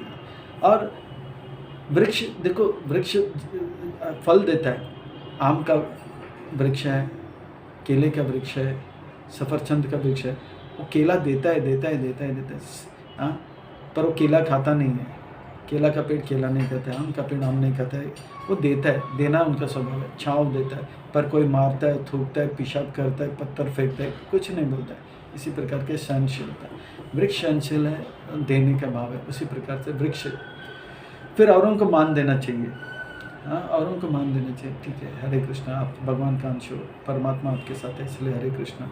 फिर कोई हमें मान ना दे तो भी बुरा नहीं मानना चाहिए, या कोई हमें, तो ये यही परीक्षा है हमारा, सबके साथ हम ऐसा व्यवहार करते हैं कि नहीं, हाँ, तो और ऐसा करेंगे तो हम सदा कीर्तन सदा हरि, तो ये करना चाहिए। ये तब होता है जब हमारा मन शुद्ध होता है। अहम मम अभिमान उत्थाय, हमको पता लगता है कि ये सब जो है मेरे शरीर के संबंधी भगवान ने दिया है मेरे परीक्षा के लिए, क्या मैं ठीक से व्यवहार करता हूँ कि नहीं। परीक्षा क्या, त्रिनादपी का परीक्षा करता हूँ कि नहीं। काम लोभ आदि वीर मते, और ये काम लोभ जो है हम उसके परे चले जाते हैं, उसका प्रभाव से परे चले जाते हैं। हम मैल, काम और लोभ का जो मैल है मन से चला जाता है, काम लोभ का मैल चला जाता है। काम क्या है, इच्छा, मैं अमीर होना चाहता हूँ, मैं यशस्वी होना चाहता हूँ, जैसे इच्छा है। जैसे काम जो है इस संसार में कभी पूरा नहीं होता है, मुझे 1 लाख रुपया चाहिए, 1 लाख रुपया चाहिए, 1 लाख रुपया मिल गया, तो फिर जैसे मिल गया तो लोभ बढ़ जाता है, 1 लाख, अभी 1 करोड़ चाहिए, 10 लाख, 10 लाख मिल गया, कई करोड़, 1 करोड़, 10 करोड़, 10 करोड़, बढ़ता जाता है, लोभ बढ़ता जाता है। काम पूरा हो गया तो लोभ बढ़ता है। अच्छा, काम अगर पूरा नहीं, 1 लाख चाहिए, 1 लाख चाहिए, नहीं मिला तो क्रोध आता है ना, क्रोध। तो ये ऐसा है। तब काम जो है रजोगुण से आता है, और लोभ जो है तमोगुण से आता है, और क्रोध जो है कमोगुण से, गुस्सा आता है हमको, है ना। तो ये चेत एता अनवगम सितम सत्य प्रसिद्ध तदा रजस्तम भाव काम लोभ, काम रजोगुण से तमोगुण से, पर वो मन पवित्र हो जाता है। जैसे मैं हमेशा बताया था, प्रभुपाद जी बताते हैं, जैसे ये आत्मा है सच्चित आनंद, है ना, सन्मय, चिन्मय और आनंदमय। आनंद, सन्मय यानी कि शाश्वत, हमेशा से था, चिन्मय यानी कि ज्ञान से पूर्णता, और आनंदमय, आनंदमय का अर्थ होता है सुख, बढ़ता जाए बढ़ता जाए, थोड़ी देर पहले बताया आपको, बढ़ता जाए बढ़ता, वो सुख का आनंद कहते हैं। हमेशा से हम आनंद में थे, पर अभी वो आनंद हमेशा से थे, है और रहेंगे, ऐसा नहीं कि अभी वो गायब हो गया है, अभी भी है, पर वो है तो फिर भाई है तो फिर दिखता क्यों नहीं, हैरानी वाली बात है ना। तो उसका दृष्टांत देते हैं प्रभुपाद जी, कहते हैं कि जैसे बल्ब है ना, बल्ब रूम में है, वो बल्ब जो है उसके ऊपर मैल पड़ जाता है, धूल पड़ जाता है, कचरा पड़ जाता है, बल्ब चमक रहा है भाई, कमरे को रोशनी दे रहा था, अभी क्यों नहीं दे रहा है, अरे बल्ब चालू है पर रोशनी भी आ रहा है, पर कमरा अंधेरा क्यों है, बोले अरे उसमें मैल जमा है, कचरा जमा हुआ है, धूल जमा हुआ है, निकालो उसको, निकालो डस्टर, निकालो झाड़ू, निकालो वैक्यूम क्लीनर, बुलाओ हाउसकीपिंग वाले को, अरे ठीक है अभी रोशनी आ रहा है। तो मन का जो मैल है वो काम, क्रोध, लोभ, मोह, मद, मात्सर्य है, वो जब आ जाता है ना, आत्मा से जो प्रकाश है वो ढक जाता है। इसलिए आत्मा का जो आनंद का जो प्रकाश है हमारे जीवन में दिखता नहीं है। पर मन का मैल को कैसे दूर करें? वो योग के द्वारा होगा। योग क्या है? सांख्य योग, ध्यान योग, ज्ञान योग और कर्म योग और भक्ति योग। पर ये सब में योग जो है, भक्ति योग सरल है। जैसे प्रभुपाद जी भगवद गीता के 8वें अध्याय के तात्पर्य में लिखते हैं, भक्ति योग is very simple and pure and easy. यानी कि भक्ति योग बहुत सरल है, शुभ है, पवित्र है और सुलभ है। बाकी के लेने के देने पड़ेंगे, अनेक अनेक जन्म लगेंगे, वो भी विधि पूर्वक किया तो। अगर अविधि पूर्वक किया तो लेने के देने पड़ेंगे और आ जाएंगे। भक्ति योग क्या है? भगवान का जय जयकार बोलो, जय श्रील प्रभुपाद की जय, श्री द्वारकानाथ की जय, बोलो जगन्नाथ भगवान की जय, बोलो गिरिराज की तो जय। तो इस प्रकार से जय बोलते बोलते दूर हो सकता है। और भक्ति योग में जय बोलने में क्या क्या क्या क्या कठिनाई है ना? तो इस प्रकार से तो आइए कहते हैं कि वित्तम यदा मन शुद्धम, भक्ति करने से मन शुद्ध हो जाता है और उस शुद्ध मन में जो है सुख और दुख, यानी कि परिस्थिति अनुकूल हो तो भी हरे कृष्णा, परिस्थिति प्रतिकूल हो तो भी हरे कृष्णा। प्रहलाद महाराज का उदाहरण देखा, कुंती महारानी के उदाहरण देखा, भीष्म पितामह का उदाहरण देखा, हर परिस्थिति में हरे कृष्णा। ये विधि के राम कहीं पे भी रहिए, सीताराम सीताराम सीताराम कहिए, ये विधि के राम कहीं पे रहिए, हरे कृष्णा कृष्णा कृष्णा हरे हरे, हरे राम राम राम हरे हरे। तो इस प्रकार से मन शुद्ध जब होता है तो हमें पता लगता है कि हम आत्मा हैं। जैसे एक उदाहरण देता हूँ, प्रभुपाद जी देते हैं, बहुत सुंदर उदाहरण दृष्टांत देते हैं। एक झील है, झील पानी, उस झील में अगर लहर हो डुबडुम डुबडुम, हवा के कारण या किसी और के कारण डुबडुम, तो झील के अंदर क्या है वो दिखता नहीं है। पर हवा कम हो जाए और लहर आना बंद हो जाए, उसमें शांत हो जाता है, तो झील के नीचे वाले हिस्से में क्या है वो दिखता है। या मॉडर्न लोगों के लिए स्विमिंग पूल में अगर कोई कूदता रहेगा तो लहर आता रहेगा, जंपिंग करेंगे कोई तो लहर आता, तो नीचे क्या रखा है दिखता नहीं। पर अगर कोई नहीं है और रोशनी है और 10 फुट नीचे या 6 फुट नीचे या 5 फुट नीचे अगर कुछ सामान रखा हो, या जो उसका फ्लोर का रंग क्या है वो दिखता है ठीक से, है ना।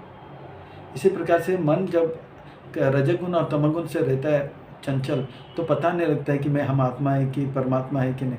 पर मन जो शांत हो जाता है तो आत्मा हम है पता लगता है और परमात्मा है वो भी पता लगता है। तदा पुरुष आत्मानां केवलम प्रकृते परम निरंतरम स्वयं ज्योतिरात्मनाम अखंडित। वो जान लेता है कि मैं आत्मा हूँ, मैं भगवान का अंश हूँ, मैं शुद्ध हूँ, मैं पवित्र हूँ, मैं जड़ वस्तुओं से श्रेष्ठ हूँ, परम प्रकृति, हाँ, और मैं जो हूँ भगवान का अंश हूँ और स्वयं ज्योतिर, और मेरा एक सुंदर सा रूप है और बाल के अग्रभाग के छोटा हिस्सा, चाहे वो हाथी हो या ब्लू व्हेल हो या कोरोना वायरस हो या अमीबा हो, वही है। और एक ज्योति निकलता है। प्रभुपाद जी एक तात्पर्य में लिखते 10,000 सूर्य का जो प्रकाश है वो आत्मा से आता है, पर वो ढक गया कैसे? क्योंकि मन में काम क्रोध लोभ मद मत्सर्य है। अनिमा नाम बहुत छोटा है, आत्मा क्या बहुत छोटा है, अखंडित, और छोटा कर नहीं सकते आत्मा को। खंडित भगवान ने कहा कि इसे कोई हथियार से काटा नहीं जा सकता, जलाया नहीं जा सकता, भिगाया नहीं जा सकता है, हाँ, या इसको और खंडित नहीं किया जा सकता है। तो इस प्रकार से वो शुद्ध मन जब हो जाता है तो आत्मा का अस्तित्व का पता लग जाता है। एवं प्रसन्न मन से भगवत भक्ति योग भगवत तत्व विज्ञान मुक्त संग से जो जायते विद्यते हृदय ग्रंथि छिंदंति संशया क्षीयंति चास्य कर्माणि दृष्टेव आत्मनि ईश्वरे। वो खुद को भी देख लेता है और भगवान को भी देख लेता है।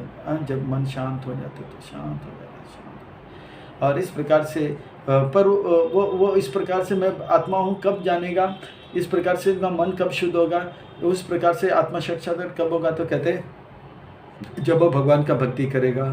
ज्ञान वैराग्य युक्त भक्ति चेतेन चात्मना परस्पास्ति उदासीनम प्रकृतम च हतोजसम। जब वो भगवान का भक्ति करने लग जाता है, जब वो भगवान का भक्ति करने लग जाता है, तब जो है उनका रजस तमस और मन जो है का विकार जो है पूरी तरह से चला जाता है। ज्ञान और वैराग्य से जब भक्ति करते हैं, भगवान का भक्ति करते करते, और भगवान का भक्ति का शुरुआत कैसे होता है, श्रवण करने से। श्रवण करते करते करते करते करते ज्ञान और वैराग्य भी आ जाएगा। इसीलिए कहते हैं शृण्वताम स्वकथा कृष्णा पुण्य श्रवण कीर्तन हृदय अंतस्थ भद्राणि विदुनोति। भगवान का कथा सुनते सुनते सुनते सुनते, केवल भगवान का कथा सुनने का हम प्रयास करें तो भगवान कहते हैं कि शृण्वताम स्वकथा कृष्णा पुण्य श्रवण कीर्तन हृदय अंतस्थ भद्राणि। भगवान जो है हृदय के अंदर का जो मैल है उसे दूर कर लेता है। भगवान देख रहा है ये जीव जो है मेरा कथा सुनने का प्रयास कर रहा है, मेरा कथा सुन रहा है, इसलिए वो भगवान क्या करते हैं, उनके अंदर जो है मैल को दूर करते हैं। इसलिए श्रवण करना अधिक बहुत महत्वपूर्ण है। और जैसे जैसे भगवान का कथा श्रवण करते रहेंगे हमारे हृदय पवित्र होगा। फिर कहते हैं शृण्वताम स्व कथा कृष्ण पुण्य श्रवण कीर्तन हृदय अंतस्थ भद्राणि विदुनोति सताम। फिर कहते हैं नष्ट प्राय स्वभद्रेशु नित्यम भागवत सेवा भागवते उत्तम श्लोके भक्ति भक्ति नष्ट की। फिर नष्ट की भक्ति होता है। नष्ट प्राय स्वभद्र 99% उनका हृदय पवित्र हो जाता है श्रवण करने से, और 1% क्या है, गुरु का आज्ञा पालन करते हुए वैष्णव का सेवा करते हुए वो दूर चला जाएगा। भगवान का एक कंडीशन है ना, वैष्णव का सेवा करना चाहिए। फिर कहते हैं इस प्रकार से अगर हो जाएगा तदा रजस्तम भाव काम लोभदा चेत अनवदम सितम सत्य प्रसिद्धति। इस प्रकार से रजस्तम कम हो जाएगा, सत्व में एवं फिर एकदम प्रसन्नता का अनुभव होगा। एवं प्रसन्न मन से भगवत भक्ति होगा तो भगवत तत्व विज्ञान मुक्त संग से जाते एकदम मुक्ति के स्तर पर रहेगा। फिर विद्यते हृदय ग्रंथि, उसके सारे जो समस्या है दूर हो जाएगा कि मैं भगवान का हूँ और भगवान मेरे हैं, बाकी सब कुछ समय के लिए साथ है और या तो मैं जाऊंगा या वो जाएंगे, पर उनके साथ व्यवहार कैसे करना है, अच्छा करना है। त्रिनादपि सुनिचेना तरुपी सेक्शन, इस प्रकार उदासीन हो। फिर उसका मन जो है पूरी तरह से भगवान को देख पाएंगे और इस संसार में जो कुछ भी हो रहा है उससे वो परे हो जाता है, उदासीन। इस एक सुंदर उदाहरण देते हैं, जैसे कि एक ब्रिज है, कोई एक व्यक्ति ब्रिज में बैठा है और पानी में उसके नीचे एक नदी जा रही है, पानी में बहुत उथल पुथल हो रहा है, नौका, छोटे छोटे नौका और छोटे छोटे प्राणियों को बहुत कष्ट हो रहा है पानी के अंदर। पर यह व्यक्ति ब्रिज के ऊपर बैठा है तो पानी में जो भी कुछ हो रहा है उससे कुछ फ़र्क नहीं पड़ रहा है। जैसे बम्बई में जब लहर आया तो जो लोग दूसरे मंजिल में चौथे मंजिल में थे उनको कुछ फ़र्क नहीं पड़ा, पर जो लोग पहले मंजिल में थे, कार जो है पानी के साथ उड़ रहा था, बहते जा रहा था, और जो लोग ग्राउंड फ्लोर में थे वो लोग चिल्ला रहे थे बचाओ बचाओ, और कोई पहले माले में थे वो भी त्राई मच गया था, और पर जो चौथे माले में थे वो लोग एकदम उदासीन, उनको उसका प्रभाव नहीं पड़ रहा था। इसी प्रकार से संसार में जो है बहुत कुछ होता रहेगा, तीन गुणों के, कोई चिल्लाएगा, कोई चीखेगा, कोई स्त्री के पीछे भागेगा, कामुकों के भागेगा, कोई कविता लिखेगा सतोगुण रजोगुण तमोगुण के प्रभाव में। पर ये जो है इन सब से परे रह के भगवान में अपना मन लगा के ये सब होता रहता है। रजोगुण तमोगुण से मुझे कुछ लेना देना नहीं, कुछ लेना नहीं, मुझे किससे लेना है, भगवान से लेना है। भगवान के गुण रूप लीला, भगवान के सुंदर रूप का दर्शन करना है, भगवान की सुंदर ध्वनि का दर्शन करना है। उनका मन जो है टीवी जैसा गोलोक वृंदावन का दर्शन करता रहेगा। हाँ, ऐसा पवित्र मन में उनको दुनिया से कुछ लेना देना, ये एक चीज़ हो जाएगा। और दूसरा क्या है, प्रकृति चाहतो जसम, और प्रकृति का जो पकड़ है ना, जैसे व्यक्ति खूब सोता है या और खूब चिल्लाते हैं, ये करते हैं, पर वो प्रसन्न रहता है। तमोगुण के प्रभाव में सोता है, रजोगुण के प्रभाव में भागता है। ना तो वो ज़्यादा सोता है, ना तो भौतिक कार्य के लिए, वो हमेशा करके भगवान का भजन करता है, हरे कृष्ण कृष्ण कृष्ण हरे हरे। हाँ, इसीलिए 6 गोस्वामियों का जब वर्णन आता है तो क्या कहते हैं, वो कहते हैं कि निद्रा आहार विहारादिक विजितो चातंत दीन चयो वंदे रूप सनातन रगयुग श्री जीव गोपाल को। बहुत सुंदर कहते हैं। संख्या पूर्वक नाम गान नटवी कलावसानी कृतो निद्राहार विहार आदि कविजितो चातंत दीन चयो। बहुत सुंदर कहते हैं, बहुत सुंदर। निद्रा विहार को जीत लिया उन्होंने, हम गुणों के प्रभाव से परे आ गए। गुण का, माया का पकड़ जो है उनके ऊपर नहीं है। जैसे एक व्यक्ति जेल में गया है ना, जेल में गया है तो कैदी को बहुत मारा जाता है, पीटा जाता है, पर वो कैदी थोड़ा सुधर जाता है और जो इंस्पेक्टर है और जेलर है उनके साथ अच्छा व्यवहार करता है, तो फिर उनको एक अच्छा काम देते हैं, कारपेंटरी का काम देते हैं या गार्डनिंग का काम देते हैं। बाकी लोग को पत्थर तोड़ो, जंजीर वगैरह रहता है और उनको भी मारते हैं, उनके ऊपर शक करते हैं। पर जो व्यवहार अच्छा करता है और थोड़ा लाभ देता है तो थोड़ा उनको कम सज़ा मिलता है, कम सज़ा मिलता है। एक दिन वो इंस्पेक्टर का साथ घूमता भी रहता है, फिर थोड़े दिन में रिहा भी हो जाता है। इसी प्रकार से क्यों? क्योंकि सरकार का नियम पालन करने के लिए तैयार हो जाता है और जेल का जो नियम है उसे भी अच्छी तरह से पालन करना है, और इसलिए जेलर जो है थोड़ा उनको सज़ा कम करते करते। इसी प्रकार से हरिदास ठाकुर को जो है माया देवी स्वयं आकर परीक्षा किया, पर माया देवी के चक्कर से वो बच गए। एक वैश्य जो है उनके ऊपर प्रभाव डालने का प्रयास किया। 3 दिन तक उनके रात को उन्हें मिलकर उन्हें मन बहलाने का प्रयास किया। हरिदास ठाकुर उनको हरिनाम सुनाया और तीसरे दिन उनको भी भक्त बना दिया। यानी कि काम और क्रोध का पकड़ जो था कम कर दिया, माया का पकड़ जो था कम कर दिया। और माया देवी स्वयं परीक्षा करने आई, वो भी उनके भक्त बन गई हरिदास ठाकुर के इस भक्ति से। क्योंकि वो भक्ति करते करते माया जो है, जिस प्रकार से पुलिस जो है सज़ा कम करते जाते हैं अच्छे कैदी का, इसी प्रकार से अगर हम अच्छे भक्त बनते जाएंगे, भगवान का आज्ञा पालन करते रहेंगे, माया देवी जो है पकड़ जो है धीरे धीरे कम, निद्रा का प्रभाव कम हो जाएगा, आहार का प्रभाव कम हो जाएगा, और क्या है हम लोग कम लेंगे और ज़्यादा देंगे। लेस इनपुट मोर आउटपुट। निद्रा आहार विहार आदि कविजितो चातंत दीन चयो। ये सब शुरू होता है मन को पवित्र करते करते करते। और ये मन कैसे शुद्ध होगा? भक्तों के भक्ति करने से। और भक्ति कैसे मिलेगा? अब श्लोक नंबर 19 और 20 में कहते हैं, नायुज्या मनाया भक्त्या भगवती अखिल आत्मनि सदृशोऽस्ति शिवपंत योगिनां ब्रह्म सिद्धये। भक्ति योग का महिमा इस श्लोक में 19 नंबर श्लोक में। और ये भक्ति योग कैसे मिलेगा 20 नंबर श्लोक में बताया जाएगा। कहते हैं भक्ति योग के समान कोई और पंथ नहीं है।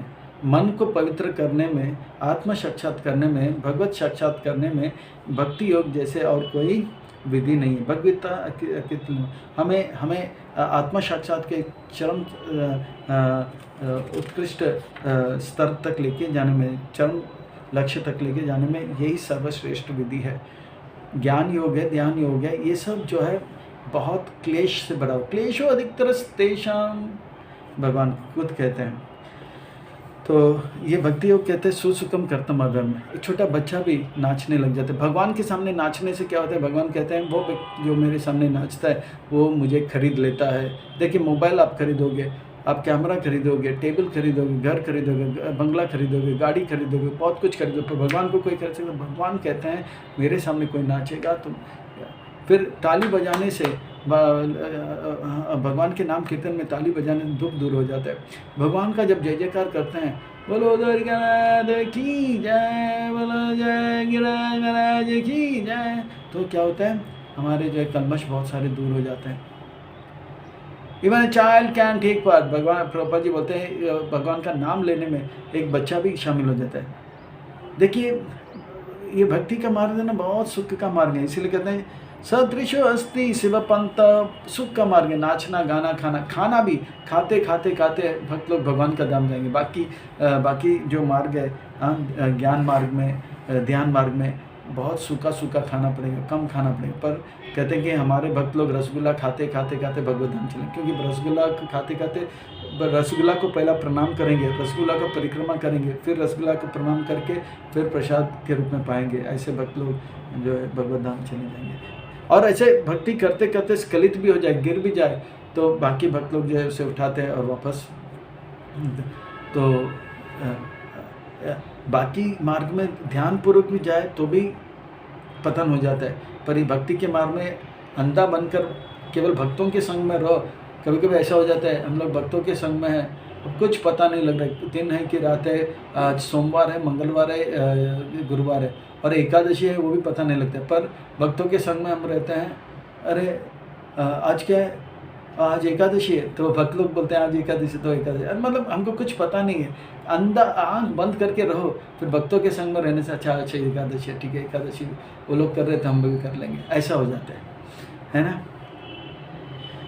अगर गिर भी जाए तो कहते हैं कि वो जितना हानि अन्य पथ में होता है उतना हानि नहीं होगा, और वो भक्त और जल्दी खड़ा होकर अपने भक्ति में अग्रसर हो जाता है, ठीक है ना।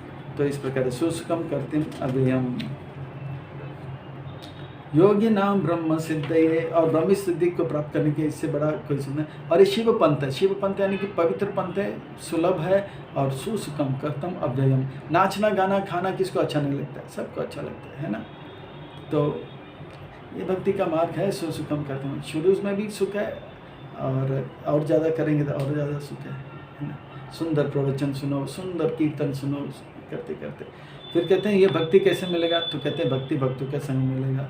साधु संग सर्वशास्त्र का है, लव मात्र साधु संग सर्व सिद्धि होए। तो साधु संग में होता है। तो एक सुंदर सिद्धांत देते हैं, प्रसंगम अज्रम पाशम आत्मनाम कवयो विदु। प्रसंगम अज्रम साएव साधुषु कृतो मोक्षद्वारम अपावृतम।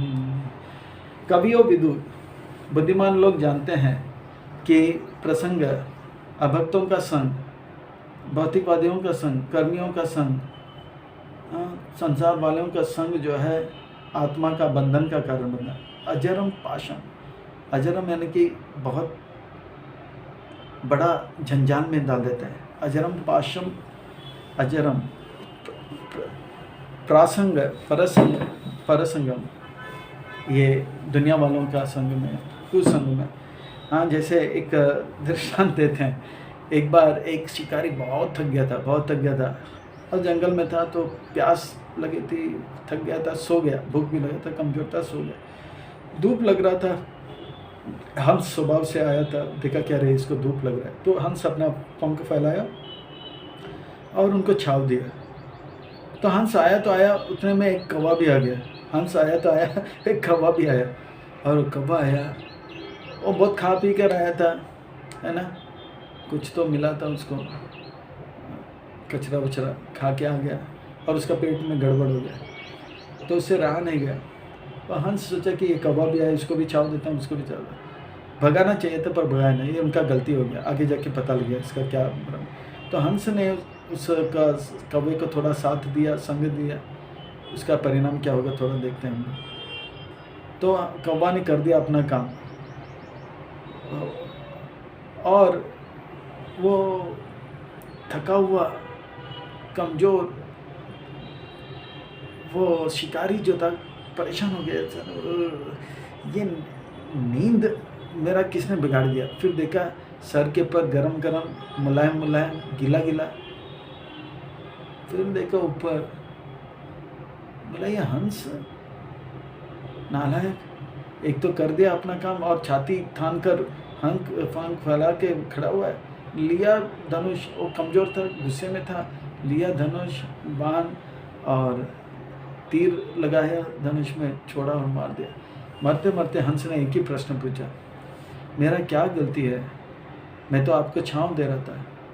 तब वो शिकार ने कहा, आपका गलती कुछ भी नहीं, आपका गलती यह है कि आप छाव दे रहे थे, ये अच्छी बात है, पर आपने कौवे का संग लिया और कौवे ने किया गलती, इसके लिए परिणाम आपको भुगतना पड़ेगा। तो हंस को तब पता लगा कि बुरे लोगों के साथ थोड़ा भी संग करो तो बहुत बड़ा घातक होगा, खतरा होगा, है ना। तो हंस इसी प्रकार से बुरे लोगों के साथ हम संग करें, चोर के साथ, लंपट लोगों के साथ, तो हमारा भी बुरा हाल होगा, बहुत बुरा हाल होगा, है ना।